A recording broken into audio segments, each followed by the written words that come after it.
Before tonight's broadcast can commence, there's something I gotta address right up front. I'm sorry, but the Club Penguin joke is played out. Okay, let's rock.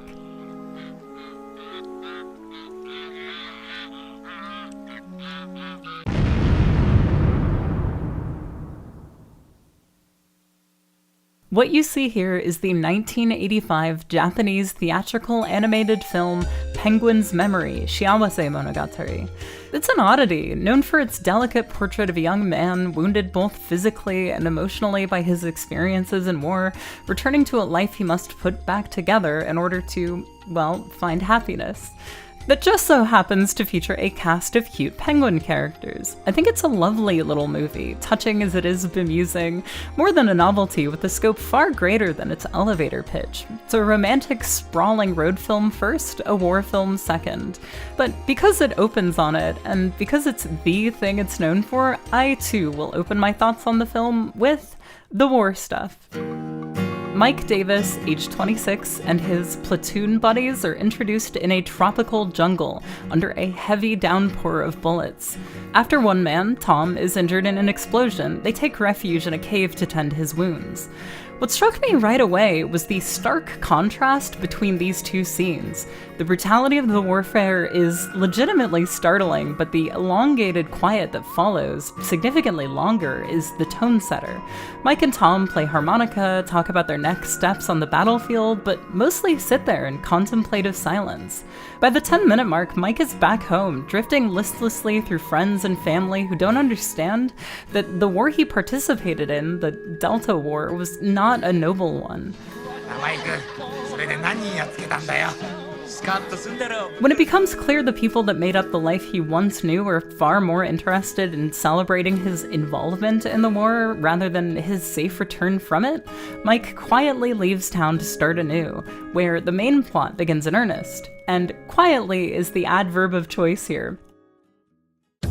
And so, Mike quietly travels all around ostensibly America on a path I tried and failed to chart because I don't think it's geographically accurate to anywhere in the country, but it's definitely pseudo-America in the pseudo-60s, much as the Delta War is the pseudo-Vietnam War, and there's a strong sense of place everywhere he goes. Together with Mike, you see many sides of the country, struggling townships, violent underbellies, miserly casinos, and lonesome libraries, which Mike takes a particular liking to. But right as you think, oh, it's not a war movie, it's a road movie, you're forced to reckon with a frightening possibility.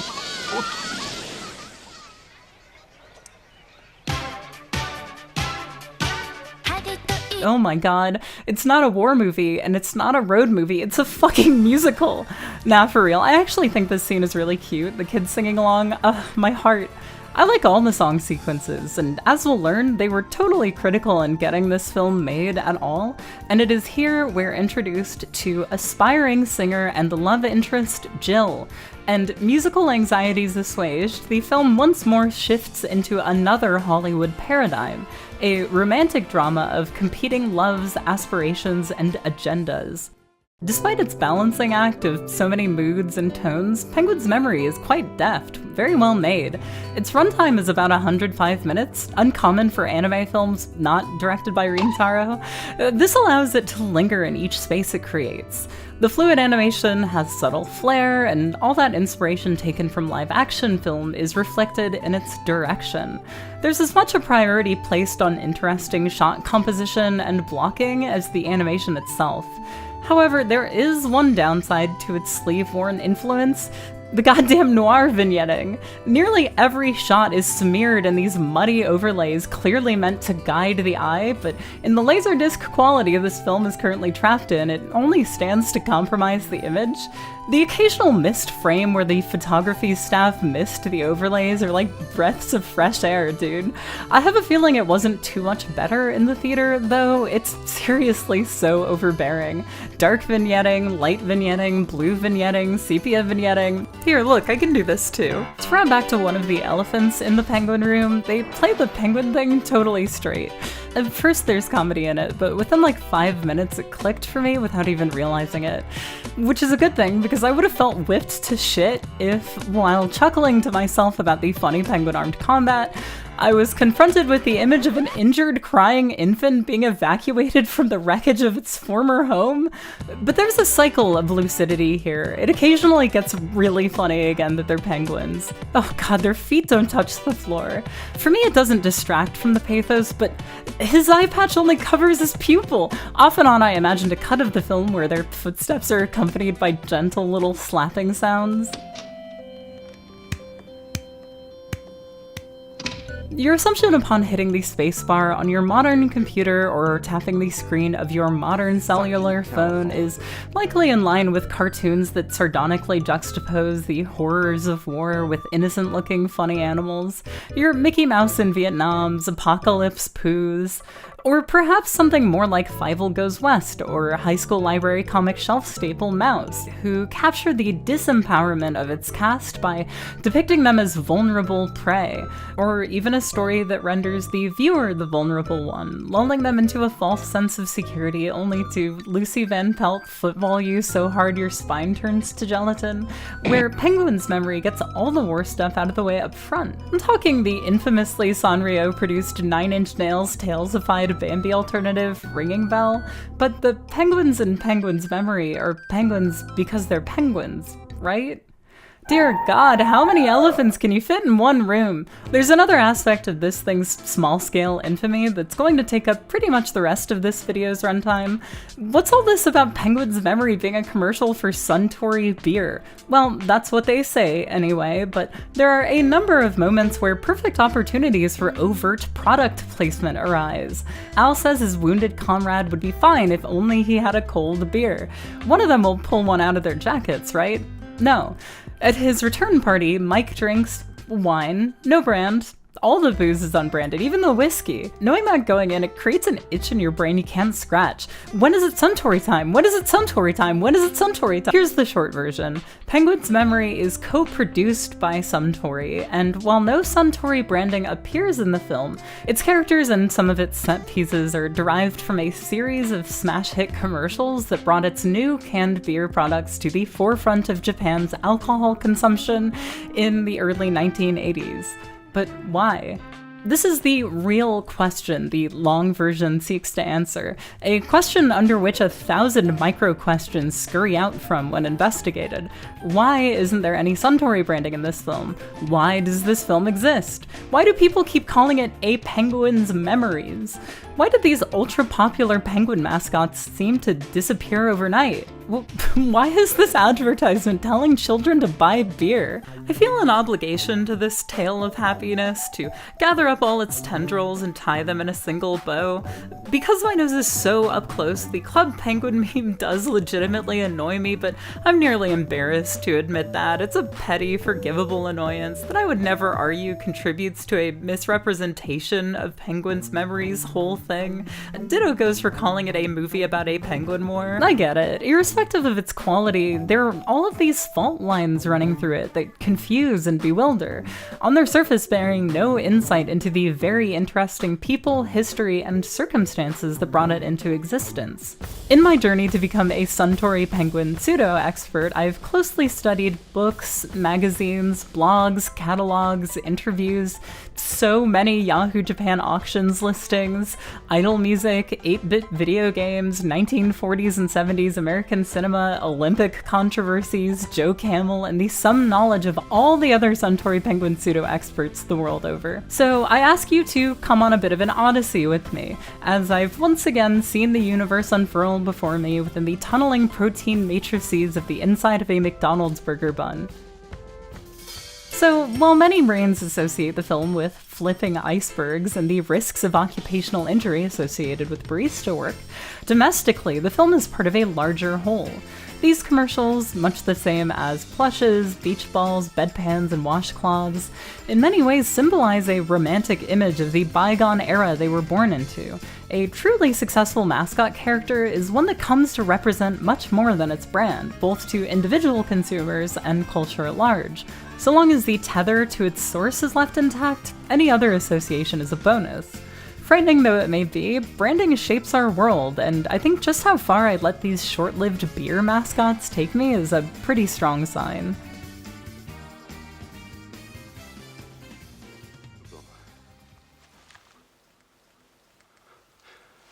Здесь не ходит. В зоне вообще прямой путь не самый. But real quick, Twinkle Park Touched or Been Touched by tapes are back in stock. 250 of them, 10 USD plus shipping as always. Sorry for the long wait. These have been sitting in boxes in my living room for like a year. Buy them for yourself or your loved ones and help me pay my electricity bill this extremely cold winter. Also, as my current alias Smiling Broadly, I put out a new full-length music album full of fun songs I stuffed to bursting off and on over the course of 6 years recently, and you can listen to it for free or throw some money at it if you really feel so inclined. It's full of songs I've teased all over videos of mine. Whether you're curious about it or gave it a spin and enjoyed it, you should check out the interview I gave to very talented music writer Natalie Marlin. It covers where this record came from, but more important, I had a lovely time chatting with her, and I think that comes through in the piece. Link in the doobly-doo. Regardless of your interest in gay, nerd, anime, YouTuber, cornball, Vocaloid, millennial, crying, worship, rock and roll records, keep tabs on Natalie's 33 1/3 book on noise music. Alright, who's ready for a good old-fashioned Hazel self-indulgently parochial segue? Well, our first stop is none other than my hometown of Petaluma, California, located in beautiful Sonoma County, the, liver of California's wine country. Through my lifetime, I watched the town's beautiful rolling hills reduced to Google employee fetus fields, but a long time before you or I, its nexus was a community of Stalinist agriculturalists who paved the way for its rise to butter and eggs capital of the world. Or maybe country, I can't remember. Anyway, I spent some of the first years of my life in a house that overlooked what was, at the time, a Clover Stornetta production plant. Now Clover Sonoma, who carries the torch for Petaluma's association with the dairy industry. I'm a little bit obsessed with this Instagram account, normal_characters, which documents one-off, vaguely threatening clip art abominations found on strip malls and off-brand food products. When I first learned about this page, my mind returned to a familiar face. Clover the cow. Clo for short. For more than 55 years, Clove's dad-level pun-themed antics line billboards all over California's North Bay. So many, in fact, that they've been collected in 3 volumes, or I guess 1 volume 3 times, just brought up to date each time. Tip Clo Through Your 2 Lips is the essential one. Clover the Rainbow, it's a classic. I remember seeing that one for years. Clo commemorates the 50th anniversary of D-Day. Am I having a stroke? Choreographer? Hey, those are my guys! Whether I like it or not, he's also my guy. Clo's like a kooky aunt to me, but everyone in my life who isn't from NorCal finds her visage utterly repellent. Ah, fuck. Look, I don't know, a cow doesn't make for particularly good creamery mascots. Like, you have to look at this 12 square foot udder and you just know. Putting her in wacky outfits does not help. But when my mind reaches for the quintessential versatile mascot animal, the era in which I was raised supersedes the location. Oh, you again! It's the mid-2000s. Every time you turn on your television, you hear Steve Martin saying the word hamburger wrong in a comedic fashion. Eminem is still grabbing his you-know-what. Windows XP takes 45 minutes to boot. A Game Boy Advance with a worm light cannot distract you from the Chuck E. Cheese interior miasma. You hear your first racial epithet on Newgrounds.com. 9/11 is awesome because class is cancelled. Xbox is a god to you. Goku is more your father than your own. George Lopez's fictional son is dyslexic. Your earliest memories all take place in the parking lot of a divorce court.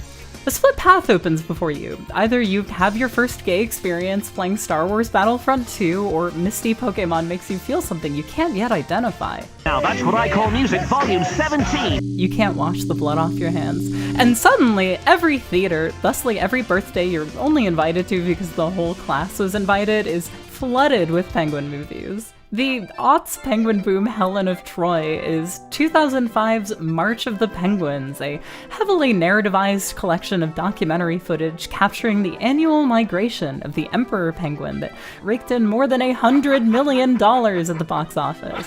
Fundamentalists declare the film supports and reinforces traditional family values, critically lacking at a time when children were learning all of their swear words from SpongeBob SquarePants. Yes, that line of thinking is stupid, one the film's director openly loathed, but there's a universal truth in such a reach. Is there such thing as insanity among penguins? Could they just go crazy because they've had enough of their colony? Penguins are perhaps the easiest animal to anthropomorphize. They walk upright, their markings resemble human clothes, the dress of a dapper gentleman. Upon their cute faces is a blank expression of which any emotion can be mapped. See none other than inspiration for 2D cons the world over, Tobu Zoo's Grape Coon, whose one true love was Hululu, the pensive-faced penguin Gijinka from Kemono Friends. The Japanese word for penguin is penguin, pengin, but if you were to write the word out in kanji, it's jincho, literally human bird. On another level, penguins are very cute and very funny. Watching them waddle about and slide on their tummies elicits genuine feelings of moe. There's a whimsy about them that marks a transitional period in the kids' media culture from the gross-out butthead humor attitude era of the 90s that parents loathed, to a more family-oriented, wacky, overtly referential, sarcastic but saccharine style. It's DreamWorksification. The studio struck gold when Shrek was a hit with both children and parents, and attentive studios began following suit, unleashing a flurry of mixed successes that gradually shed all the burping and farting and shitting ogres, which coalesced with an unexpected cultural fixation on penguins. Here's an example. If you want to crank up the quirk dial, take the notably Antarctic bird and drop it in a setting utterly ill-fitting for it. Like, say, a sunny beach. Let's not acknowledge those penguins that are native to the coast of South Africa, okay? Normies don't know about those. Anyway, their mixture of cute, cool, and comedic appeals to everyone they were trying to appeal to. Everyone. I loved penguins as a kid for the above reasons, and I did not even like any of these movies. They were my favorite animal at least until my teens. I used this particular cultural moment to establish a baseline familiar to most of my viewers. Penguins have appealed to ages high and low all through history, and of course our story is rooted some 20 years in a Pacific Ocean away. So let us rewind. Beer! Psh, goo, goo, goo, pss. The accepted narrative goes that beer was first introduced to Japan by the Dutch in the 1700s, who were at the time Japan's so-called window to the West, its only Western commercial trade partner. This was in very limited numbers and fostered no domestic industry. It wouldn't be until its global trade routes reopened that Japan's relationship to the beverage began in earnest, though perhaps not on the right foot. Here's a quote from a paper by University of Toronto's Jeffrey M. Pilcher, drawing upon Jeffrey W. Hold on, I don't think that's right. They're not both named Jeffrey, are they? Oh my god, they're both named Jeffrey. Jeffrey M. Pilcher, drawing upon Jeffrey W. Alexander's book, Brewed in Japan. Japan's first reported tasting of European-style beer came in 1854 at the signing of the Treaty of Kanagawa, which opened trade with the United States. After sampling from kegs of beer presented to the Shogun by Commodore Matthew Perry, one Japanese official compared the exotic liquid to bitter horse piss. Despite this inauspicious start, local entrepreneurs soon began brewing, and within a century, Western beer had surpassed indigenous sake as the nation's best-selling alcoholic drink. Okay, let's fast forward. 1980, the dawn of the Great Beer Wars. Exactly what it sounds like. The four giants of Japanese beer production, Kirin, Sapporo, Asahi, and Suntory, hotly compete for the crown, dominant market share. At the time, Kirin held 50%, with Sapporo and Asahi lagging behind, while Suntory seemed like it had died at the starting line with a paltry 4 to 5%. But the underdog refused to give in, struggling, enduring, contending, deploying every possible strategy to get a leg up.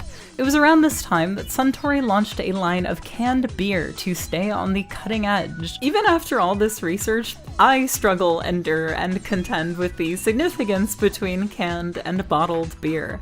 Why one would be a hit but not the other?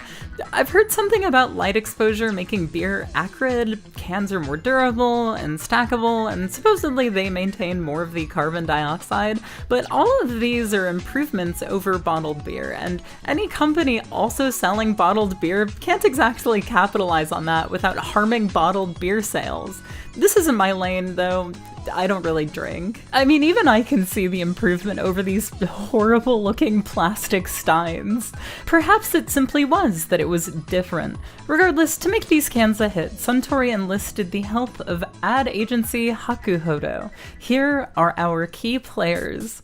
Takeo Nagasawa, primarily a copywriter, served as a creative director, leading the project by inference of market trends, the cultural zeitgeist, etc. Seiju Toda served as the art director, helming the project on a conceptual level. Both roles are vague from the outside, and Japanese credits like these tend to carry different nuances than English language conceptions. In an advertising context, art direction was easier for me to understand, and Toda's influence is more central to this story, but both men are very well respected and accomplished as collaborators and in their own rights. Art directors, referring to those outside film, animation, games, comics, you get it, specialize in the presentation, graphic design, and slogans of products and advertisements. Here are some of the logos Toda's worked on, and he's credited in the creation of Fukui Television's mascot Ear-Ear-chan, who I think is adorable. He's a member of Tokyo Art Directors Club, which is exactly what it sounds like. They promote design and give out annual awards to designers. The chair is Gon Hosoya, who, not to overshadow Toda, designed the packaging for both Pocari Sweat and Calorie Mate. The Calorie Mate packaging is utter perfection in my eyes, having received virtually no design changes since its introduction in '83. A genius application of the most direct approach is the most successful sensibility. It's a product sold on nutritional completeness. Cover the thing wall to wall with a big, bright, bold list of ingredients. I think I gravitated toward this detail despite its Winchester Mystery House level tangency. Because I'm a certified Metal Gear Solid 3 is my favorite one, girl, Calorie Mate's anachronism there makes its design pop all the more. Hey, did you know the flavor of Calorie Mate is different depending on the version? It's chocolate on PS2, maple on PS3, and vanilla on PS4. Not sure about the 3DS. And place your bets whether it'll be cheese or fruit flavored in the remake. Or if it'll be in the remake. Yeah, it is, and it's cheese. Funnily, Kiefer Sutherland, before he played Snake, did a Calorie Mate commercial. They kind of keep cropping up in video games, I guess. They also appear in Disaster Report 3, and there's a licensed game where you play as a can of Calorie Mate liquid that I think might be ideologically evil. The whole game is about assisting an indie developer in the noble undertaking that is brutalizing late development crunch. It's okay that you don't have time to shower or feed yourself. Calorie Mate Cafe au lait provides all the nutrients you need to not die. You know, I've actually never eaten a Calorie Mate before. Maybe I should be another jackass eating a Calorie Mate in front of the camera on the internet. To give you a picture of their ethos, Toda and Nagasawa worked together on the Suntory 5 Geniuses series of commercials, which capture a bizarre assortment of disconnected 19th century smart guys: architect Antony Gaudet, composer Gustav Mahler, entomologist Jean-Henry Faber, writer, traveler, and gay boy Arthur Rimbaud. The fifth genius is like multiple journalists. The one for Rimbaud is, I think, the most remembered of the bunch. While I'm not read up enough to understand the allusions to his travels, it's drawn parallels to Federico Fellini's La Strada. House of Leaves fans in the audience perked up, I'm sure. That's a thing in that book, right? Judging by the contents of these uploads, I think the series was crafted to serve a dual purpose. They uphold an air of refinement befitting of Royale whiskey, yes, but everyone says they were frightened by them as children. They exist in such stark contrast to other traditionally upbeat commercials that they get lodged into the brain, a pretty novel approach at the time, and a risk that paid off in dividends. Last of the Hakuhodo gang, we have copywriter Yuichi Watanabe, who wrote the copy for the Nissin Cup Noodle Arnold Schwarzenegger commercials. Should I explain what a copywriter is? If you're watching this, you likely learned this term at age 12 thanks to a perverse interest in a tiny sliver of the robust career of friend to all, Onpo protest king, situational guy on Iron Chef, #1 hot boy turned #1 hot dad, and man behind Nintendo's Shigesato Itoi's bass fishing #1, Shigesato Itoi. I'll put myself on blast here and say for way too long I assumed he dealt in copyright, you know, the opposite of copyleft.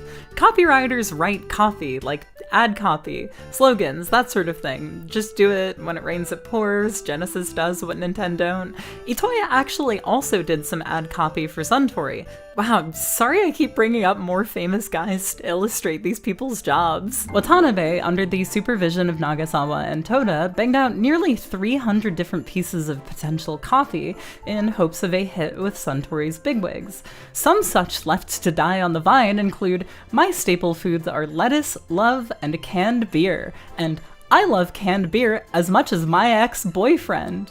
The winner was "Deposit your canned beer and lost love in the nearest wastebasket."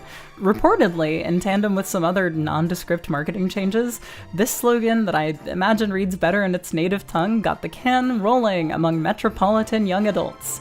We now flash forward 2 years. It's December 1982, the cold winter after a summer dominated by E.T. the Extraterrestrial. That's not unnecessary set dressing this time. See, the Hakuhodo boys saw E.T. as a shining example of a fantastical, whimsical little mascot character that could expand Suntory's brand to and beyond the hip young urbanites, making their beer known even among families. Grandma and grandpa and mom and dad? People who can't be described as hip young urbanites? Amidst another jam sesh, dozens more proposals were made featuring different mascot concepts, but it was a calendar in Seiju Toda's bedroom that served as the golden ticket. Enter Norio Hikone. Nagasawa and Toda may be credited as the Penguins' creators, but Norio Hikone holds a title of greater prestige. Their grandpa. I mean this positively, but the man radiates grandpa. Sound the alarms, we got another guy I love now who I only found because I have a job I refuse to explain to primary care providers, Lyft drivers, and my extended family. A veteran freelance animator and character designer with a career spanning 65 years, Hikone's fingerprints are on such a breadth of projects, big and small, famous and obscure, that I'm near certain you've seen his work at least in passing. Here's the rundown. After graduating college in 1959, Hikone joined Toei and worked on, among others, Wolf Boy Ken, the studio's very first TV anime. He left Toei in 1965 for Mushi Pro, Osamu Tezuka's studio, where, over the course of a single year, he was tossed around between at least 5 different productions. Likely owing to that, Hikone split and went freelance, though not before bagging the only woman on the Kimba staff, who would go on to be his wife. Gotta respect the game. Editing Bay Hazel here, this timeline doesn't line up at all. If he left Mushi Pro in 65, how could he have worked on Dororo? That's an anime from 1969. So I definitely don't think all of that was being done within a single year. In hindsight, that was sort of a silly thing to take at face value. I guess I have to assume that while he was there, he probably just worked on Kimba and Princess Knight. Maybe he did freelance there? Like, going back to the studio to do freelance? I don't know. I really don't understand how that didn't register to me as strange.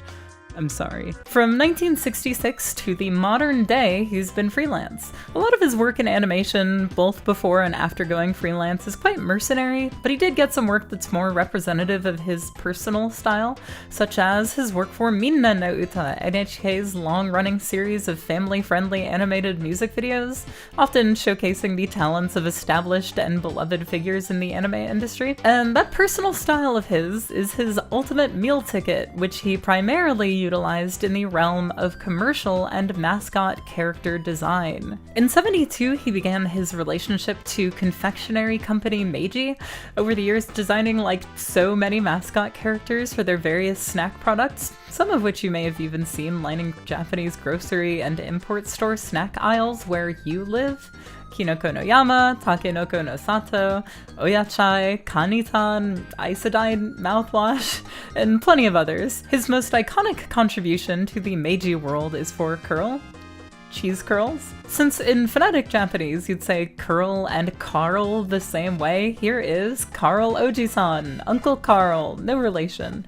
Funnily, probably because the states are already flooded with puffed cheese products, I couldn't find these where I live. There's an insane amount of merch and even more variant packaging featuring this guy and his animal buddies. This whole Meiji expanded universe. I got kind of sick of being so exposed to him. I think Hikone shines with the little animal buddies, so okay, I actually didn't know he was packing like that. Damn, and this slutty tramp stamp? Alright, Oji-san. Beyond Meiji, the big man's done designs for brands all the way from Cosmo Oil to chain restaurant King of Gyoza to the damn Ministry of Finance? What? I think my favorite non-penguins are the Ursine family promoting Hitachi's White Bear air conditioner, and the Aviva Japan Technical School granny learning to use the computer. That's me, bitch! She's also pretty relevant here because a massive shout out needs to go to Hikone and his staff for their early adoption of the internet, which they've used to track his career with an extensive archive of his work since the dawn of the new millennium at least. Their dedication really helped this video. I'm very appreciative. They've documented mascots he doesn't remember the origin of, and even various failed pitches. Love these sea butterflies. Oh, and get this, he did the designs and animation of the animal friends for Full Circle Moment, Shigesato Itoi's Bass Fishing #1. I swear I wrote that thing about Itoi before I made this connection. I actually played some of these games on stream recently, and they rock. Immaculate vibes. Sounds like the development team presented Hikone with a list of personality types that he would design the characters around. There are some characters in there that are rather twisted. Who came up with those ones, I wonder? Maybe Mr. Itoi? Getting sucked into reading all about Hikone's career was an early phase in research for this video, so I became quite familiar with his style and body of work. It was rewarding when late in the process I learned exactly how he came to be involved with Suntory. Back to that calendar. Affixed to art director Seiju Toda's wall was a calendar featuring Meiji's Carota, who I kept wanting to call Carotan. At the time, the representative for their Apollo chocolates. Something clicked one night before bed, and Toda found himself somewhat fixated on him. So he scribbled him cracking open a cold one, and brought this pencil drawing to Suntory's PR team with the suggestion that Norio Hikone design a penguin character, no doubt inspired by the 1980 album by Shigesato Itoi and his very talented city pop friends Penguinism. Nah, it was a follow-up to a commercial for Suntory's not canned beer, released early in 1982, featured some penguins who dance around on the beach, see what I said earlier, which led audiences to bombard Suntory's phone lines, demanding to know if they were puppets or real penguins or what. Following a green light from Suntory and an okay from Hikone and his people, it was time for a penguin to be born. It's early 1983 now, and within the pages of the Asahi Shimbun, no relation, a newspaper that was apparently popular with young adults, a one-page advertisement of a penguin holding a can of beer was found, bearing the phrase, "Have you seen it? Have you tried it? Suntory's new canned beer." The sum efforts of Toda and Nagasawa's decision-making, Hikone's art, and Watanabe's writing were officially testing the waters before the brand invested in greater endeavors with this potential mascot. If it failed in print, hardly anyone would ask where it went. While the Hakuhodo team were feeling the strategy out and producing more print ads, Suntory got to concocting a relevant beverage. At the time, Suntory had a partnership with the Izakaya Kitano Kazoku.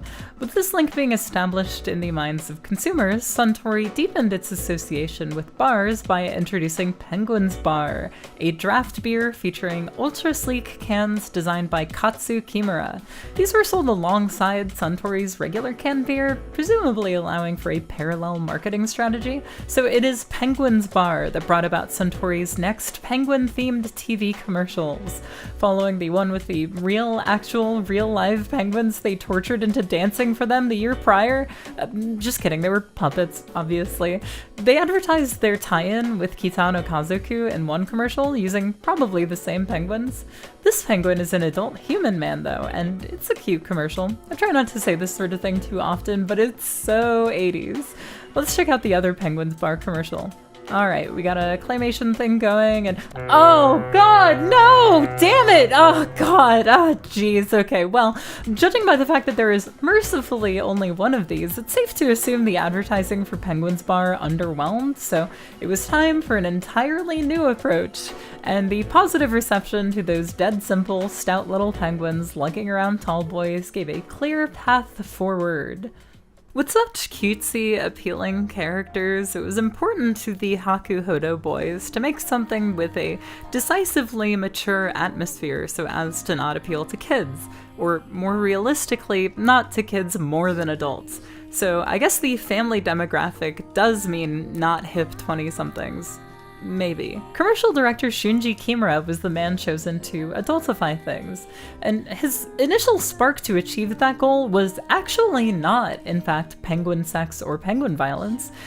But however it got there, Kimura wanted the commercial to end in a penguin bursting into tears. With further development, Casablanca became a framework, of all the beer joints in the world, she walks into mine, I guess. You get the smoky bar, the lounge singer. Kimura cut no corners too. In order to capture this as naturalistically as he could, he filmed a jazz piano player in order to replicate his finger movements, which is just so delightful to me because, you see, penguins don't have fingers. Multiple guys who have had their hands on the whole Suntory penguin operation have said that during pitches they were constantly prefacing everything with "please don't laugh." Next, they secured TV personality George Tokaro to narrate the copy. Gamers in the audience may know Tokaro for his appearance in a couple Nintendo commercials, or a dogshit Famicom game that licensed his image. He also voiced Ponyo's hot dad. Everything else was in order. Now all Kimura and company needed was a song. In June of '83, J-pop masterminds Masaaki Omura and Muneo Wakamatsu were shown the concept pitch. At the time, the two worked closely with Seiko Matsuda, quite possibly among the most beloved and respected idols to grace Japan. The songwriting duo swiftly wrote a ballad in a lounge style, missing the memo that Kimura initially wanted something bluesy. Shortly thereafter, Matsuda recorded it with a Suntory rep in attendance. It was clear they'd struck gold. Boom. #1 record, right from there. Boom, it's a fucking smash.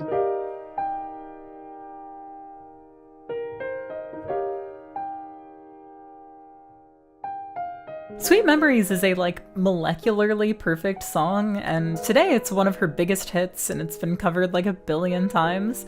But when the commercial finally debuted in the late summer, nobody even knew it was her. There was no credit tag.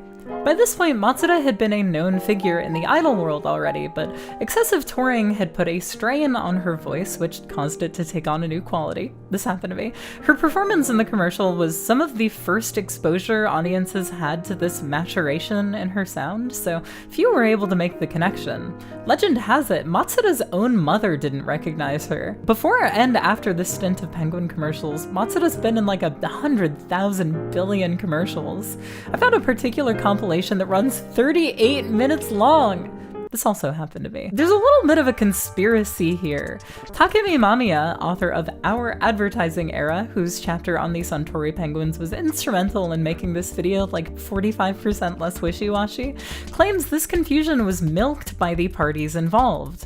Inquirers were routed to phone lines belonging to guys who didn't have any answers to keep the buzz building. Could it have been deliberate from the start, or simply a matter of TV ad convention? I don't know.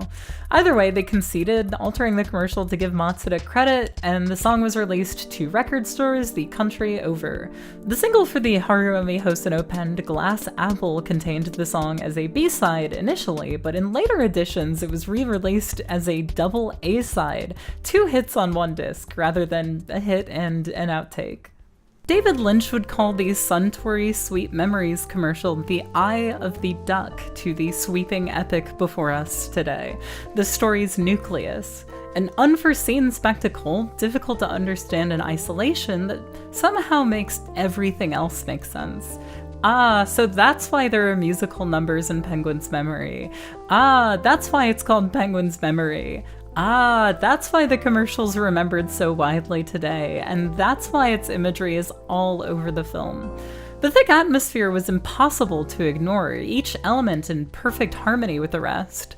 Perhaps a case of good timing teed the commercial up to an extent, with the record-breaking success of Koreyoshi Kurahara's Antarctica, which had become the highest-grossing domestic film in the nation's history at the time of its release, right around when the Sweet Memories commercial began airing. The South Pole was on people's minds. Regardless, it was the commercial's sentimental tone that grabbed audiences' hearts. Matsuda's nostalgia-drenched voice grabbed their ears, and its darling little penguin characters grabbed their wallets. Now, this is something that any parties who are directly involved are incentivized to recount, but in the commercial's wake, Suntory's canned beer sales skyrocketed. Probably the weirdest outcome of this is a commercial for Suntory Aid, a non-alcoholic beverage, in which Norio Hikone himself appears alongside E.T., the very first domino to this whole thing. Around the clock, viewers were clogging up the phone lines, asking about the storyline and when more commercials would be released. Magazines, newspapers, and TV stations were banging down their doors, and not one of these characters even had a name. Mike and Jill are exclusively the names of the characters in Penguin's memory. They're not the same characters we see in the commercials, despite looking identical. Perhaps you could think of them as animated actors playing out roles for the commercials and film. Somewhere along the way, the ad team took to calling the boy Nekura Penguin. Literally gloomy penguin! I smiled so big when I read that. So of course a whole series of commercials, all of which featuring Tokoro's voiceover, and most of which featuring Matsuda's songs, were produced from summer of '83 to sometime in '85. In fall of '83, after much anticipation, a second commercial was released. It featured our unnamed gloomy pengtagonist in a boxing ring, having just had his head handed to him. A lady penguin, presumably the lounge singer, brings him a cold one, which is legit dangerous, by the way. Don't drink after a head injury, kids. Mamiya and Kimura say 1949's The Setup was the touchstone, running with the Golden Age Hollywood theme. But Hikone's influence stemmed elsewhere. Earlier that year, Rocky had graced the country's airwaves for the first time on Getsuyo Roadshow and became quite popular. So he picked up a tape for closer study, and this was at a time when VHS was an exorbitantly expensive format, only to find that it did not work. This is one of my favorite anecdotes from my research, just has huge energy. This commercial also served as inspiration for another scene in Penguin's memory, although far bleaker, where Mike participates in an underground fight club to fulfill a self-destructive impulse. Woo! Does this count as cockfighting? This is actually the scene immediately before the first song sequence. Literal Final Fantasy VII Disc 1 to 2 swap type shit. Commercials continued to roll out seasonally, gradually shedding the Hollywood shtick and branching out to other music artists. A song by Enkagai Takashi Hosokawa, which was composed by a pre-mother, post-penguinism Keiichi Suzuki, small industry. I Remember You by Shinobu Otake. Snowflakes by Agnes Chan, who was selected because her English was really good. Matsuda's English on Sweet Memories was a significant and talked about element. The other Matsuda cuts were Blue Love Letter and Boy no Kisatsu, both of which appear in Penguin's memory. Although funnily, even after all the confusion over Sweet Memories, the commercial from the winter of '84 features a song that is still to this day unknown, though most folks speculate it's Matsuda. From the initial home run, Suntory acted fast and introduced tons and tons of additional Penguin-related products. They swiftly replaced Penguin's Bar entirely with Hikone Penguin stamped bottles and cans. Just clap your hands, just clap your hands. I keep saying it, I don't trifle with beer and plastic. And these look way too much like soft drinks for kids or something. In response to the popularity of Chuhai, Suntory followed a familiar formula and based a drink off another popular commercial of theirs, this time for a Suntory mild vodka with an octopus-themed slogan. So, Taco High, featuring Taco High Taco Boy. And while they're at it, Gorilla Beer. This one did not land. Suntory's sharpest reaction to this newfound boom was getting about 1,000 million character goods manufactured. Many were given away via mail-in campaigns, but so much merch was being made, a Suntory goods shop opened in Sony Ginza Plaza. Ashtrays, clocks, hand towels, shirts, drinking glasses, cassette labels, blow-up dolls, puzzles, pencil cases, stickers? When you look at enough of this stuff, you start seeing all these different names. What is the official title for this merch line? Well, it changed a couple times. An early one was Mellow Fantasy, then Penguin Family, one word. All the way in the mid-90s, they adopted the name Penguin Paradise, then Penguin's Paradise. Then, finally, in 2001, this is what most people know and refer to them as in English language documentation, Poppy Poo Penguins. Sort of reading down the Japanese alphabet, it's like a lali-lule-lo thing. I haven't used the name and will continue to avoid it unless I'm talking about the aughts, because this name was only adopted after their association with Suntory ended. It's an artist formerly known as Prince situation. Furthermore, I feel the use of these characters in the modern age is so different than Suntory's application that they're almost two different things. I'm still not sure why Suntory had all those other names in rotation, but it certainly helps to illustrate just how saturated these penguins were. In fact, some say this led to a penguin mascot character boom. Wasn't Tuxedo Sam introduced in 1979? Surely you'd attribute that to him, right? Actually, while gathering clips for this video, I searched Tuxedo Sam CM, and no shit, the only results were these Suntory commercials. Anyway, I'm a person with the kind of brain chemistry that predisposes me to highly patternistic thinking, so I began to identify some, well, patterns. My mind first drifted to the glut of Penguin video games from the 80s. Penguin Land, Binary Land, Penguin Wars, no relation. But it's Konami's output that's the most instructive. Penta and his wife Penko, their son Pentaro, and Pentaro's girlfriend Hanako. That is Pentaro and his girlfriend Hanako. Kind of lost their sauce with that last one. Were some of the many recurring characters in the developers' lineup that could be described as their mascots. Their family tree is mapped across Arctic Adventure, Penguin Adventure, Yume Penguin Monogatari, the Parodius series, and dozens of cameo appearances. Penguin Adventure is of particular note, of course, for being the first game directed by Captain Big Dick himself, Hideo Kojima. You ever hear about the penguin suit concept that never made it into Metal Gear Solid 3? Frogger's Journey: The Forgotten Relic is also of note for blasting you in the face with Frogger's big bare feet right when you turn the game on. Their introduction into Parodius in 1990 sure is evocative of something, isn't it?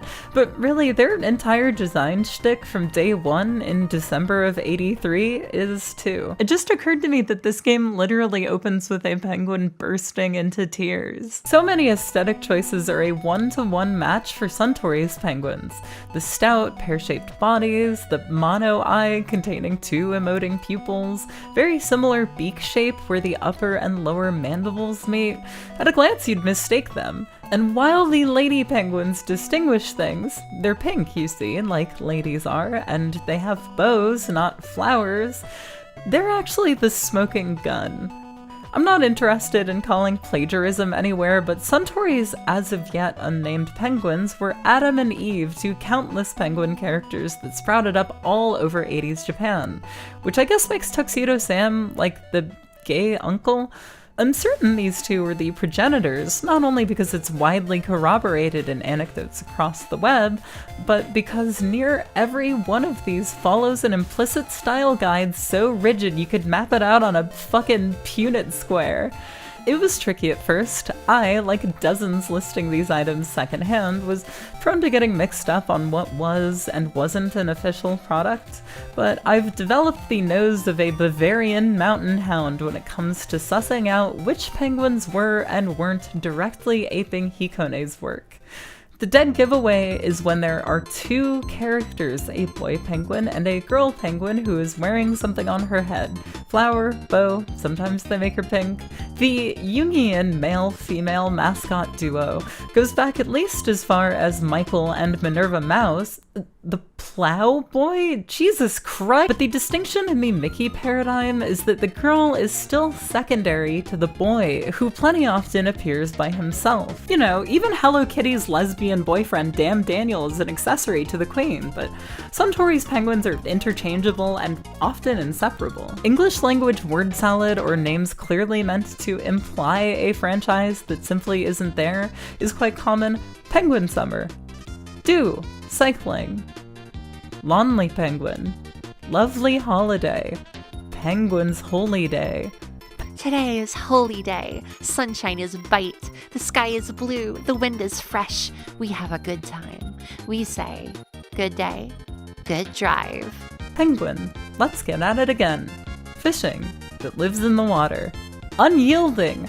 Boxer Spirit Penguin. Some of these aren't even trying to hide it. I'm sorry, I just hit my desk. And there's a bit of guilt by association here. So many of them are minor infractions, but the rest being so blatant makes it harder for them to hide it. My Sunders. They are my sons. He is my younger brother. Hello.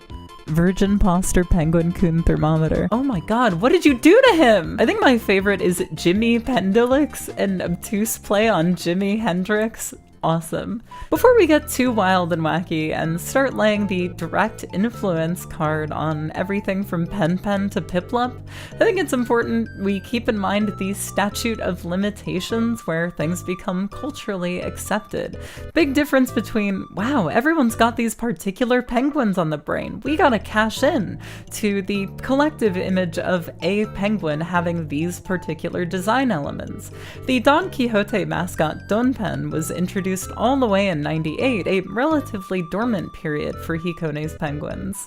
Penguin research expert and high school teacher Kazuoki Ueda wrote a blog post about the Suntory penguins following an email correspondence with a colleague, and mentions that Suntory sued the company Corporate over their penguin mascot.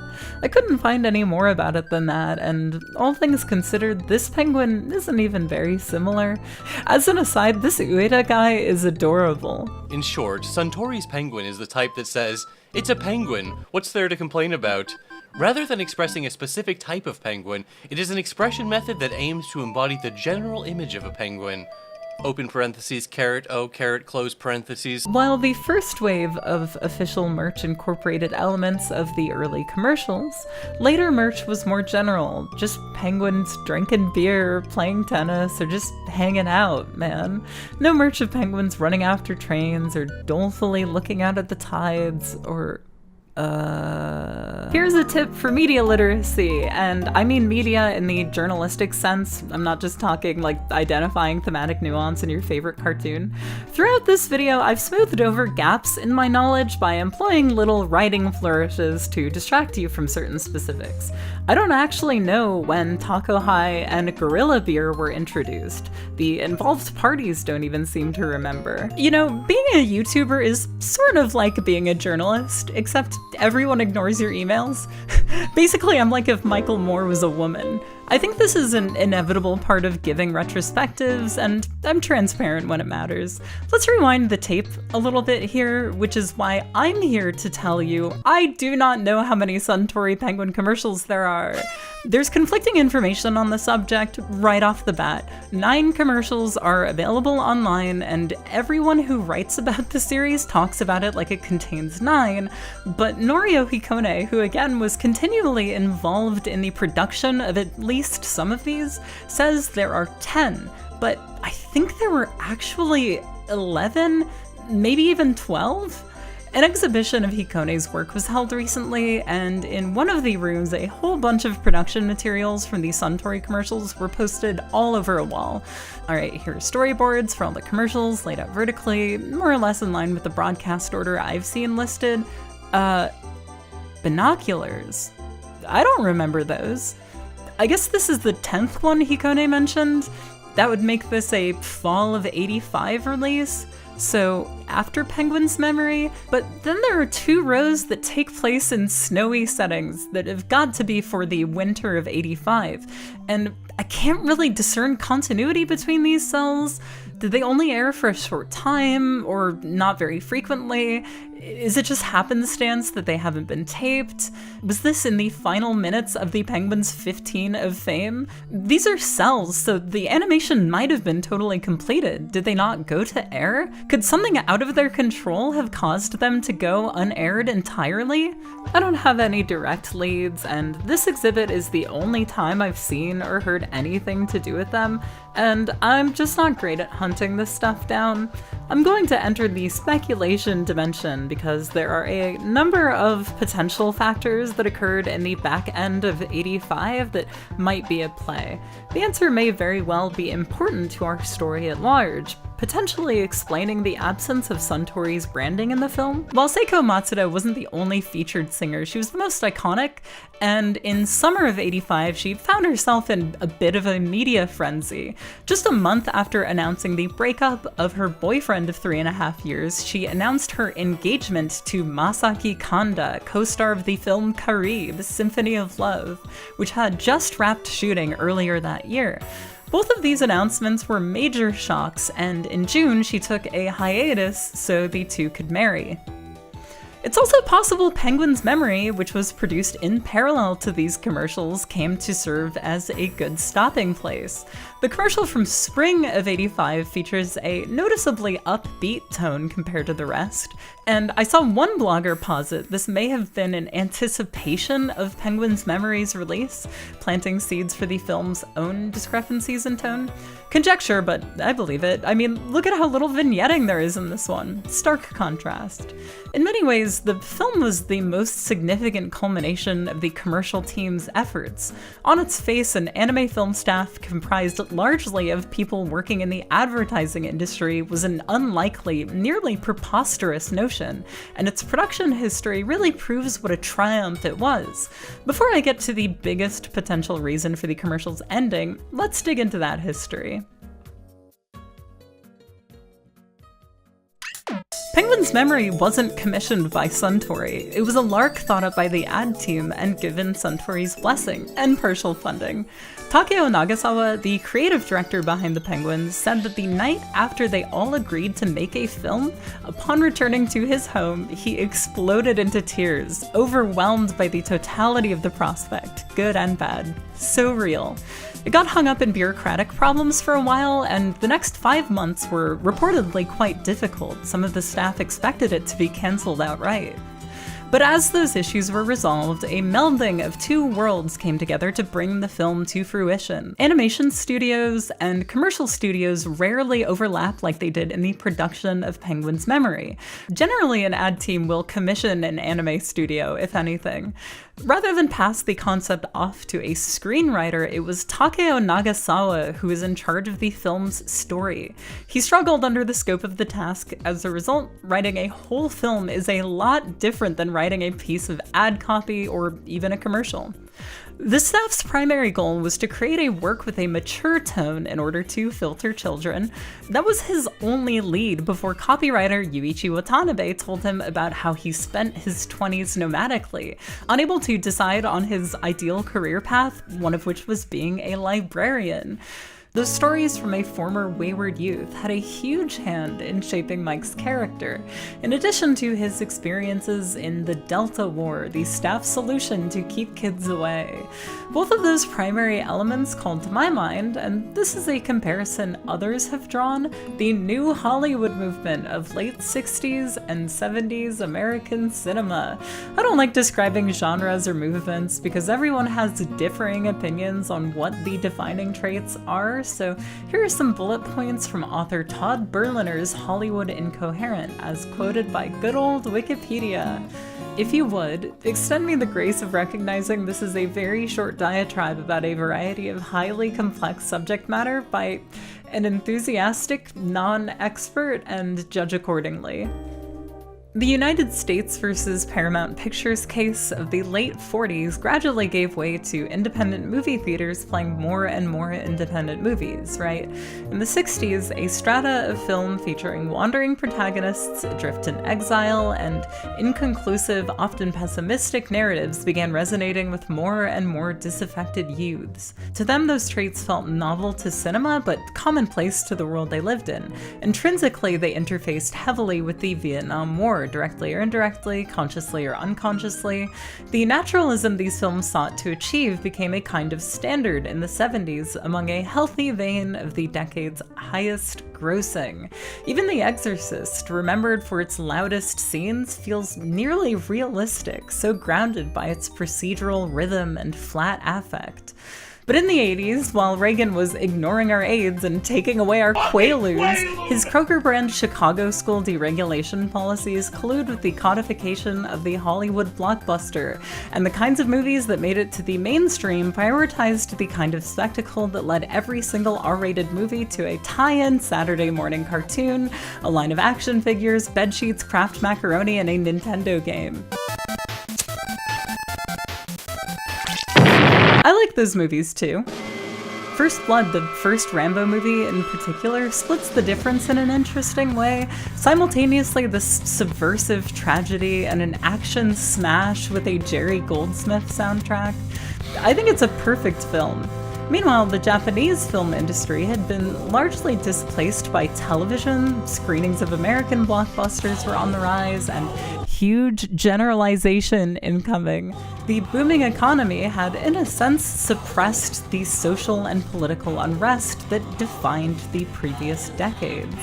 I'm not ascribing any intent, but at a time defined by spectacle and prosperity, calling back to the Vietnam War in such a quiet way is an inherently political act, even if you dress it up with a different name.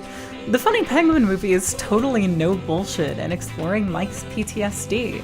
It blows right past the war itself in the first 10 minutes and only returns to those images a single time.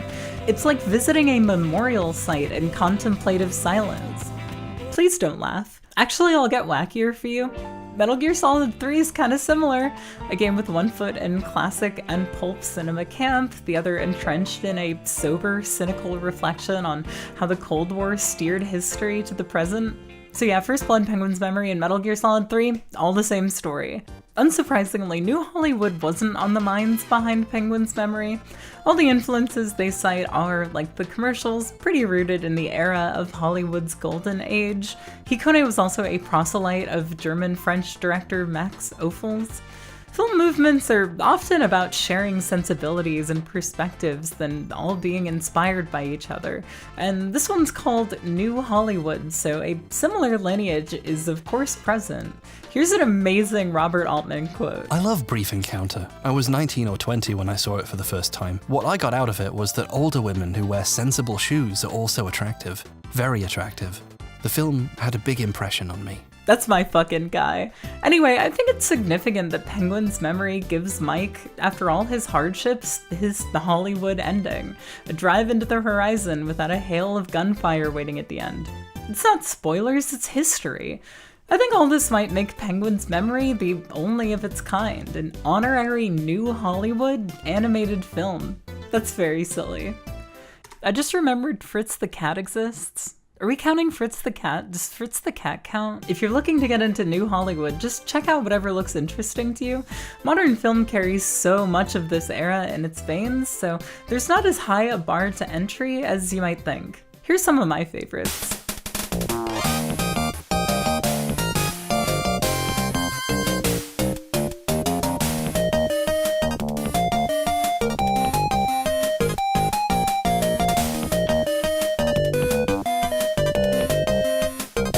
Head is seriously unbelievable. It's like 1960s Nirvana the band The Show.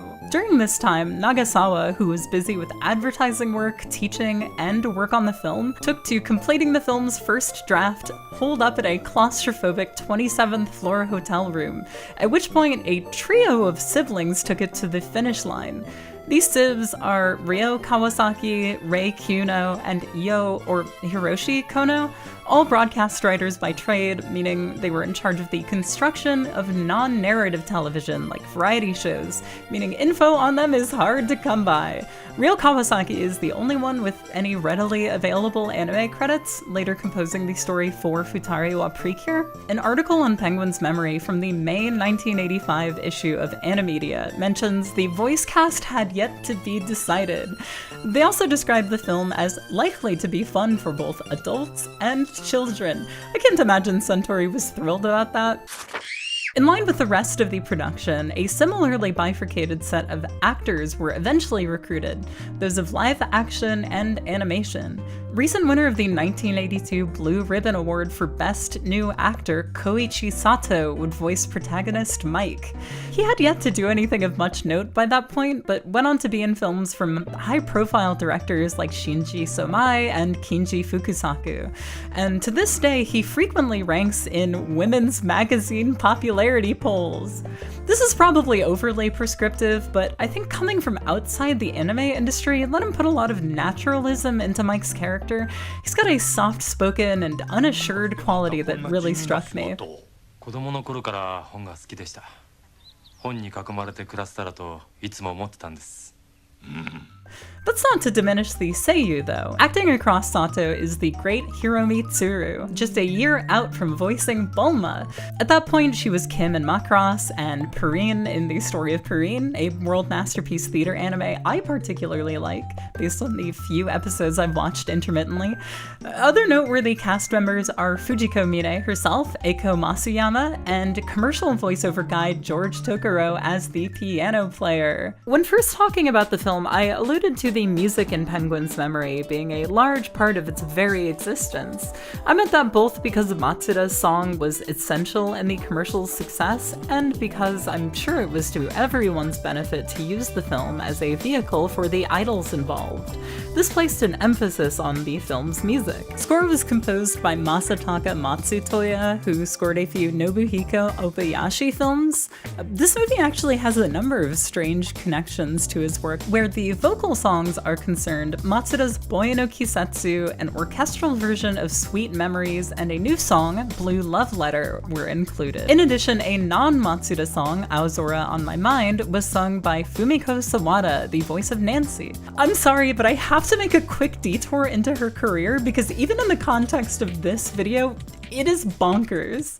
At age 19, she debuted as the Japanese voice behind Misha the Little Bear, image character for the 1980 Moscow Summer Olympics. Unfortunately for Sawada, Japan would later pull out of the event when Jimmy Carter called for an international boycott following the Soviet Union's invasion of Afghanistan, which resulted in what was considered a proxy war in the face of Cold War tensions, given these states were supplying weapons to the Mujahideen as part of the CIA's Operation Cyclone. A 26-episode Nippon Animation TV anime still made it to air. This was my first time hearing about the Moscow Olympics, and it's just blowing my mind. Like, 2016 and 2024's Olympics both saw participation from more than 200 national Olympic committees. There were only 16 at the Moscow Olympics. Unrelated to geopolitical conflict, yet somehow crazier, Fumiko Sawada would drift from the music industry, pivoting to a long-standing pet passion of hers, real estate, which she saw tremendous success in, to the point where she's arguably better known for that than her music. This success was in no small part due to her approach. Following a series of major personal tragedies, she modeled her trade in accordance with the teachings of the good book. Yes, that's right, Nancy the Penguin became a real estate warrior of God following the tragic death of her husband in 1990. She is so fucking awesome. That Michael Moore joke I made earlier wasn't meant to be the setup to a bait and switch. This video just keeps folding into itself as though it's a lump of dough I've been thoroughly kneading for 3 months. One of the recurring images in Penguin's memory is the harmonica Mike retrieves from Tom after he's been killed, which Mike plays throughout the film. While Matsutoya composed the harmonica pieces, they were performed by acclaimed harmonica player and manufacturer Lee Oskar. information on how and why he was recruited for the film was hard for me to come by, despite it being present in so many of the film's most important scenes. It occurred to me very late in production, like I'm writing this within hopefully 10 days of this video's release, that I could try to get in touch, so I did, and heard back promptly, and within just a few days, Lee and I were on the phone. Is this Hazel? It is. Hazel, this is Lee Oscar calling you. Is this okay? The man was just lovely to speak to. Our hour-long conversation revealed a lot of key information, not only about his involvement, but about the film's production at large.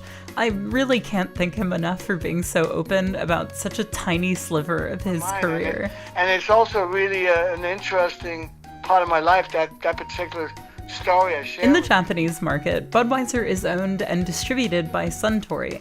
Lee said that, at least in the 80s, the beer inside Budweiser cans was the same as Suntory's canned beer. Early in the decade, he did the music for 3 Japanese Budweiser commercials that went to air, credited right up front at his request. The ad agency producing those commercials was helmed by Takeo Nagasawa. Nagasawa approached Lee after he contributed to those commercials, asking him to play harmonica for Penguin's memory. And as it turned out, the film was deep enough into production that it was already being animated. And it was because Lee said yes that Tom's harmonica appears at all. Watching the film after learning that felt like seeing into the Matrix. I can kind of tell which scenes were either reanimated or hadn't yet been animated at the time Lee got involved. Moreover, I noticed which shots felt like inserts. In the cave, there's a small break in shot continuity where Mike goes from playing harmonica to kneeling down at Tom's side. You could cut around the harmonica playing and still have a cogent scene. Similarly, when you see Mike sitting on the dock in silhouette, you hear that he's playing harmonica. But every previous shot had him reading poetry. Imagine this scene without Lee's playing over it. He's still reading poetry. It's very clever. Despite any work that had to be redone, I think this was an addition that improved the film, makes it richer, more tactile than it already was. The blues harmonica is such a strong symbol of Americana, it makes perfect sense why Suntory would want to sell Budweiser to the Japanese market using that association. Likewise, Americana is central to Penguin's memory, making Tom's harmonica a sort of totem like this is beautiful.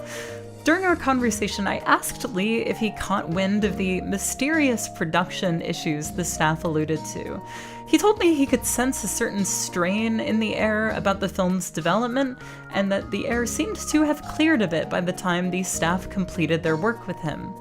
Speaking from experience, a late-stage morale boost like this can really help a labored production.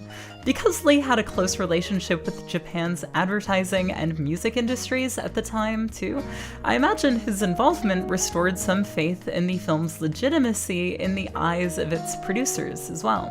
You're in business long enough, you know, hey man, that's a very special, unique situation. I felt honored. I really appreciate when I'm being acknowledged, and it's so important for them to include that. That's big time for me. I mean, that shows that I had an opportunity based on being something unique to them. You know, that's always a wonderful feeling. Oh, and while I'm here adding more to the video, I might as well clarify something that I've been glossing over because I've just struggled so much to learn anything substantial about it. The third entity producing Penguin's memory was CM Land, which I believe Nagasawa may have owned or operated or was otherwise closely affiliated with. There's really not much information on them that I could find. I'm not sure if they were initially subcontracted by Hakuhodo, or if it was a branch of theirs, or what. Lee was one of the few people to directly acknowledge the company. If you'd like to extend me some grace, let's take the biopic route and say I rolled Hakuhodo and CM Land into one for narrative reasons. Look man, I'm nothing if not transparent. In the run-up to completion, a battle ensued between the animation and commercial staff over the poster, a rare instance where their respective sensibilities did not mesh. The animation staff wanted a traditional poster based on a still from the film, while the commercial crew wanted something stark and stripped back. They eventually won, and I think they had the right idea. I love this poster. One blogger notes another battle ensued in the run-up to blah blah blah 4 days before the film came out. 2 men fatally stabbed Kazuo Nagano 16 times with a bayonet. Nagano, a fraudster, was running a highly lucrative investment scam named Toyota Shuji. He bought up lots of TV airtime promoting the purchase of gold bars, which of course never existed. Instead of receiving the gold they had paid for, customers got certificates stating that they would be paid interest at rates of as much as 12% a month to allow Toyota Trading to keep possession of the gold. Customers who failed to get the interest payments started complaining when the company also refused to give them the gold they had purchased. The men who killed him were not hired hands. They were close to people who had been scammed. It was brutal. Photos and videos captured by journalists appeared all over newspapers and television, and in a legitimately uncanny coincidence, a scene toward the end of Penguin's memory features 2 goons breaking into Mike's apartment to beat him, with Mike retaliating. Nobody seemed to put the pieces together, or if anyone did, they didn't care, and I know it sounds ridiculous to say that the country being inundated with images of a dead scam artist could have made the funny Penguin movie hit wrong, but it teeters on nice boat territory. Controversy dodged. Speaking of wounded birds, find me on Instagram. I might make a Blue Sky at some point, but as far as social media is concerned, I like Instagram right now. I like that I can post songs and images together. Those are pretty much the only things I want to be posting. If you don't have an account there, all my relevant stuff will be shared on my community tab or in videos or whatever. June 22nd, 1985 saw the release of Penguin's Memory, playing in around 150 theaters on 16mm film stock, making our little gloomy penguin the very first commercial mascot to be the basis for a theatrical film. Staff visited various theaters to gauge the audience's reception and found it had become a date movie. All over the country, you could hear women sniffling and futzing with tissues and hankies during the final act. It must have been a relief not to see the seats full of befuddled or upset children. Penguin's Memory reportedly sold more than 1 million tickets, recouping its production cost of nearly 300 million yen, helped as well by its semi-frequent TV broadcasts and its home media release in September to VHS, Betamax, and Laserdisc. It is now time to dig into the reason most often cited for the end of the Penguin's TV commercial reign. Your first guess on what could cause a controversy that resulted in the discontinuation of a series of beer commercials featuring cute penguin mascot characters is probably pretty accurate. The veracity? I'm not sure. Little kids drinking beer! My 21st century American mind reeled upon seeing this set of ads for Mother's and Father's Day 1983. To a mother who is sometimes prone to anger, but is mostly very kind. Father's job is to work. My job is to be a good child. In order to be a good child, buy beer for your mom or dad. Oh my god. I'm guessing this tiny text is a disclaimer of some kind, but I can't find any larger photos, so it's unreadable to me. Just know that, fortunately, or unfortunately, Suntory wasn't inviting children to break the law. This technically is, or was, legal. The law prohibiting minors from drinking, enacted in 1922, regulated the minimum drinking age to 20, but not the sale of alcohol. The law dictates that the responsibility falls upon the shopkeeper to discern when a minor may be purchasing alcohol with the intent to consume it themselves, and under those circumstances, refuse sale. Bearing this in mind, you'd imagine teens get turned away much more than young kids. Their age itself is a motive for drinking. Anecdotally, however, it doesn't seem anybody's really trying to obstruct sales to anyone of pretty much any age. To be realistic though, there are studies that report a direct correlation between exposure to advertising and increased alcohol consumption among those below drinking age in Japan. You know, something about all of this is starting to not sit right to me, actually. I think my American millennial senses are tingling. Oh god, are the Suntory Penguins Japanese Joe Camel? Or the Budweiser Frogs. No, they're Willie the Cool Penguin is the cute little top hat clad penguin that served as the mascot for Cool cigarettes in the 1930s, 40s, and 50s. His association with cold climates made him and his girlfriend Millie perfect to hawk menthol cigarettes. Cool's advertising at the time was centered on being a smoother, easier alternative to regular cigs, so there are all these rhyming comic strips where Willie makes the least persuasive arguments ever. Willie the Penguin. When April showers make you cough like crazy, refreshing Cools taste fresh as a daisy. Got a cough? Switch from hots to Cools as your steady smoke for that clean, cool taste. Cool cigarettes. Remember the point I made about how you can't market canned beer on its superiority to bottled beer if you also sell bottled beer? Ooh, pepper shakers. Somehow, Willie wound up getting licensed out to a comic publisher for use in a context completely detached from any nicotine products. He actually saw the most unbelievable comeback around the time Joe Camel was smoking and gambling and drinking and driving his way through his time on the world stage. And that's not unbelievable as in unbelievably lucrative. Unbelievable as in among the legendary backlash Joe Camel faced. One of the more left-field accusations leveled his way was that his success was the result of subliminal advertising as a phallic symbol, because his face looks like a dick and balls.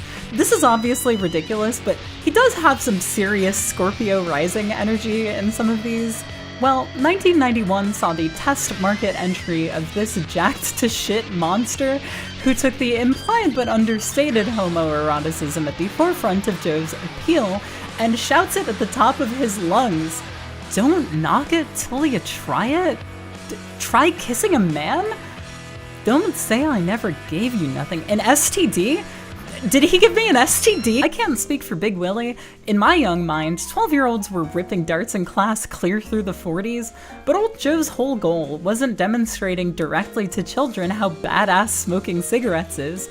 It's cultural saturation to stimulate the neocortex. Culture is so inundated with symbols that you only have to see old Joe a couple times before he's the first thing your mind goes to when you think of cigarettes. I know that's true of me. I was born just a year before the campaign ended, so all my earliest conscious memories exist among the rubble of the proverbial nuclear fallout, surrounded by memorabilia stamped with his visage, catching glimpses of sun-faded posters and gas stations named some shit like Pump and Dump or Town and City Market Deli. This proved yet another insidious genius in Camel's marketing. Not even his death could kill him. Was this the mystery of Menthol Mountain? I wonder who there was more merch for, Old Joe or the Penguins? If you'll recall, the whole reason these penguins were made was to reach the family demographic. When asked to run errands for mom and dad, a child's eyes will go right to Suntory's beer on a shelf, much the same as mom and dad's, with their instantly recognizable mascots emblazoned on the cans. Maybe they'd come to mind as soon as they read the grocery list. Is it okay for a child's mind to be so occupied by beer? This is a question supposedly asked by parents and PTAs the country over, which led to the discontinuation of the Penguins. This is the final possible reason for the 2 missing commercials. What even is a mega popular media property without a controversy? I couldn't dig up a single concrete piece of evidence about this. For how open all of the people who worked on the Penguins are, they wouldn't dare acknowledge this. If it's true, it'd make them and their colleagues look bad. So my primary sources are off the table, leaving me with a lot of unsubstantiated evidence to sift through. This is accepted as fact, maybe because everyone writing about it uses each other's claims as evidence. Here's a big repository of commercials pulled or edited or made infamous for controversy. This tickles the part of my brain that was really fixated on media controversy and conspiracy as a too young child. The usual suspects are often at play, actors getting into scandals or perceived insensitivity to the destitute and those with deformities, having fun expressing joy too close to the emperor's death, Queen of England style. The cases documented on this website all seem to be real, and include some really infamous ones like the legendary "I'm the one who cooks, I'm the one who eats" commercial. The Penguins are an outlier in this regard. During the Penguins' popularity, certain merch could be redeemed by mailing in proof of purchase seals. Camel also did this. This led children and teens to buy beer in order to get their favorite penguin object. PTA groups caught onto this and gave Suntory hell, which caused them to end their association with the characters. This is the commonly agreed upon narrative, but this site goes into more detail that highlights some strange inconsistencies. It says the commercials were discontinued in '84, but continued to run for another year. I think this only makes sense if it was Suntory's future plans for the Penguins that were cancelled, i.e. leaving the final 2 commercials that had started production unaired. But these commercials weren't being produced that far in advance. Sweet Memories was recorded like a month or 2 before the Penguins made their broadcast debut. But nobody I could find who has written about this IP has picked up on the existence of the unproduced or unaired commercials, so there isn't even a direct correlation between the two, just my observation. I also think that that would be quite strange if they didn't also cancel Penguin's memory. This is really not my lane, and I think unfortunately, I have to accept that I'm missing a critical piece of evidence that's likely out there somewhere on the web even. This is everything I got. This site does make an interesting observation though that I otherwise wouldn't have caught. The 2010 Boss Coffee commercial that features the Penguins and Seiko Matsuda actually edits around all of the alcohol in the original commercials. It's not a commercial for alcohol, so it makes sense, but it also speaks to another interesting development in Suntory's relationship to advertising. Suntory's website boasts that in '76, the company established an advertising code, but I couldn't find it as it was when it was put into effect. In '83, the Penguin ads begin airing seasonally until the middle of 1985. In '86, Suntory launched a Drink Smart campaign to promote moderate drinking, which I also couldn't find in its original form.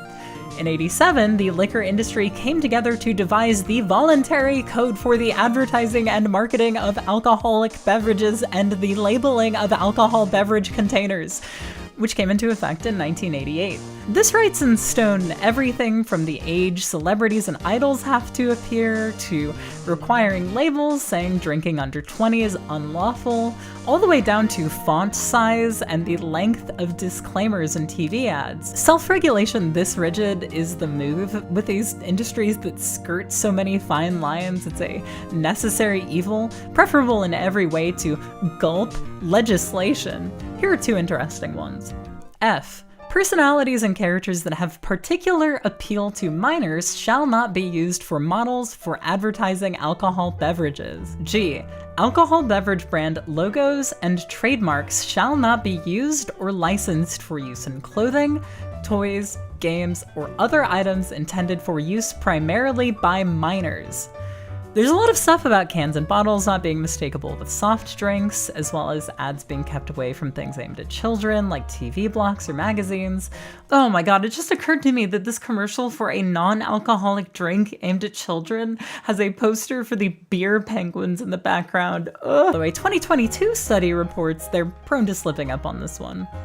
I could only find this code as of its July 2016 amendment, so it's possible these could have been added any time in the last 40 years, not just right out the gate. I have a similar issue with Suntory's current marketing code of practice. It expressly forbids the use of cartoon characters in advertisements, but I can't find when it came into effect.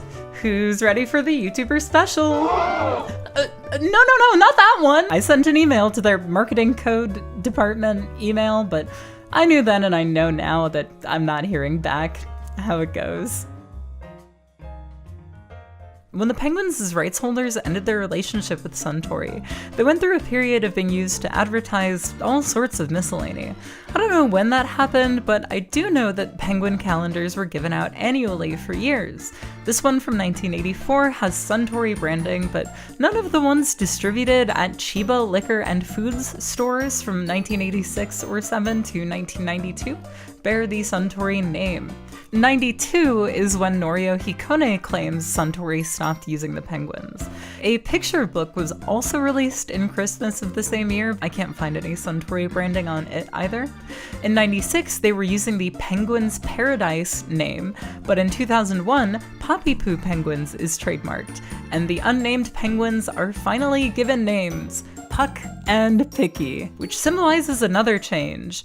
Because they were to be adaptable to any given company that would seek to license them for any given purpose, gone is the atmosphere they had crafted for Suntory. You see these and you'd never in 100 years describe this penguin as gloomy. I gotta be honest, I think there's something lost in this, even though I love seeing a little penguin using an iMac. Interestingly, said atmosphere is also lost in the modern day when the characters rarely represent any brands or products and persist solely on their increasingly nostalgic image alone, the ones associated with Suntory.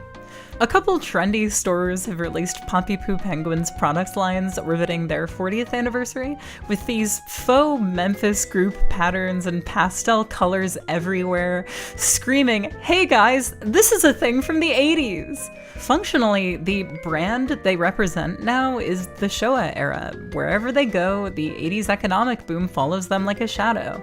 Even Norio Hikone invokes the bubble era nearly every time they come up on his blog. I guess it's funny that the commercials were themselves drawing upon touchstones whose antiquity gave them inherent significance.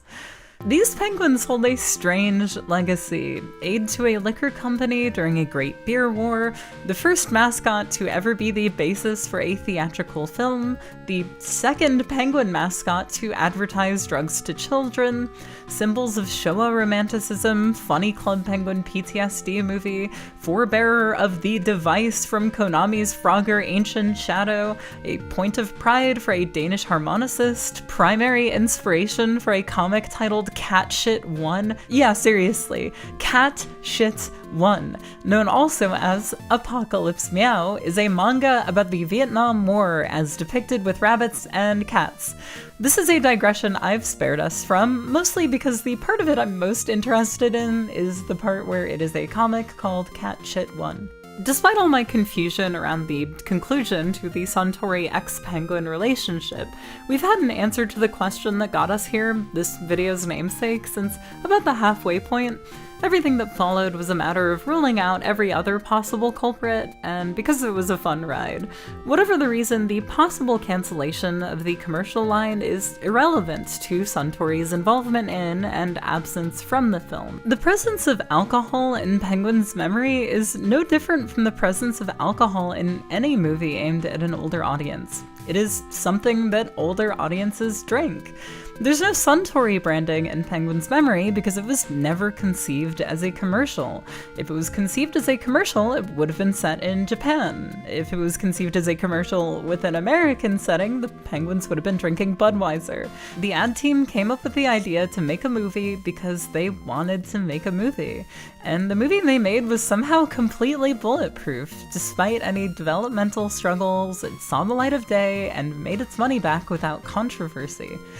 The rights to the Penguin characters have been in the hands of HoriPro since 2005, but I don't know where that puts the film. I'd love to see it resurface in better quality somehow. A Blu-ray transfer from one of those 16mm theater prints would look great. Right now you can find it in standard definition on YouTube, so it's at least easy to watch, even though the titles are both wrong. Hey, wait a minute! Ah shit, I almost forgot! Here's the reason some folks and websites know Penguin's memory by the name A Penguin's Memories. It's an honest mistake. Fandom.com's search engine devilry and the general decay of the internet as we know it pushes to the top of Google search results and previewed sidebar information the Ideas Wiki. When I first stumbled across this myself, I saw the banner and I assumed the Ideas Wiki was a wiki that documented, well, every idea, as in they had the idea to make Penguin's memory and they made it, but it was still an idea at some stage. Now it's on the wiki. Look, I don't know. Anyway, it's a wiki for ideas that are only ideas, turns out. Things and people that aren't real. I feel a little weird blowing up anybody's spot here. This is clearly a very dedicated community, and I know sometimes close-knit scenes like this want to keep to themselves, but I, one half of the normal creepypasta video bitches and Dude Gazzardo superfan, feel an affinity with the mission statement, just make some stuff up for fun, and I'm kind of in love with this. Everything I perused on this wiki is so cute. So, A Penguin's Memories is, in short, an imagined recut dub produced for American theaters. That makes it sound pretty spare, right? Nah, this is Elfenlied Wiki long. It documents every last change to the source material. There are fake quotes from Siskel and Ebert. It's just brimming with all these little nuggets that make the mind wander and connections to other pages on the wiki. See, the American production team made an entirely new short and sequel in the 2000s, years after A Penguin's Memory was released, further exploring the character of Bob Adams, who the director thought went underdeveloped in the original. I appreciate the silent nod to the 2000s Penguins boom. It all comes back around. I think my favorite part of all this is that the overbearing compositing and vignetting is part of the lore. The American crew edited that shit right out in the recutting process. Check this out, a bunch of home media releases are listed, accompanied by mock-up scans of the associated box art and discs. Arrow Video released it on Blu-ray in the UK. It got a UMD release. The page and dub were initially titled War Penguin, which I imagine would have saved us from a lot of confusion, but the name they went with plays better. Certainly helps me justify the millisecond where I bought into this. I think myself pretty familiar with the anime that exist, whether or not I've seen them, and I had only learned of Penguin's Memory's existence like a couple months ago. Zero clue how I missed it. But if I didn't know about it, then I wouldn't have known about a dub. The totally hacked together English dub was just a thing in the 80s. We all know Warriors of the Wind, the Nazca recut brought to us by the unfortunately named Manson International. Does it hurt much when you die? There's even one that's significantly less plausible than Penguin's Memories. In the Aftermath, aka Australian Angel's Egg. A personal favorite Mamoru Oshii quote goes a little something like this, translated by casual manga fan Ehoba. I just developed the world I imagined. Toshio Suzuki said you just turned abstract concepts into visuals. That's correct too. Also, I made it because I was addicted to Tarkovsky. I said nothing personal.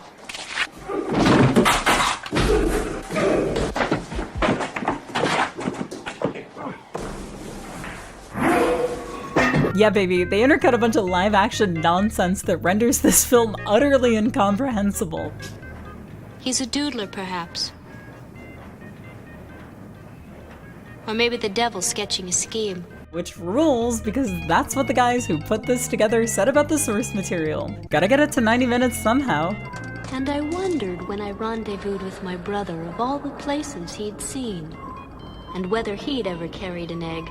The animated segments are dubbed too. It rocks. I'm just a little angel. I don't know if I should be doing this. These penguins hold that special quality in the English-speaking internet where anybody who appreciates them beyond Penguin's Memory is like really into them, I guess myself included now. This page about a thing that doesn't even exist is a third the length of this video's script. I think that's so awesome. Here, hold on here. I'll put on the YouTuber as well. Nostalgia is a complicated emotion, easily exploited by the hands of consumerism, leading us to idealize a distorted version of the past, but it's a human instinct, and that means it serves a utility, a reason to remember it all. When we recall our personal histories, the time and places in which our memories occurred, it's imperative we remind ourselves there's more to the story than the images that flash through our minds. No, I'm fucking around. I hope I was able to turn you on to some stuff that speaks to you, and I hope you had a good time watching. It's strange to realize I've been doing YouTube just long enough that a lot of these sources cropped up while I was in the middle of working on videos across my whole career. As properties hit more and more milestone anniversaries, more and more of their stories are made available. I couldn't have made this as thorough as it is if I'd learned about and decided to cover Penguin's memory a couple years ago. And I'm sure if I'd waited even a year to make this video, I'd have an even clearer picture. Well, I don't know, a lot of my videos are really aided by the production information many creators pepper through their social media accounts, Twitter especially, so there's some dread creeping in about the longevity of that information.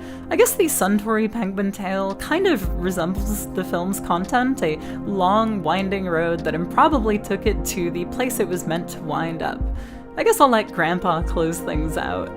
Nothing makes me happier than seeing the characters I birthed receive acknowledgement. And beyond that, when the characters I've birthed are able to be traced back to me, I feel such joy, embarrassment, and awe. Thank you so much.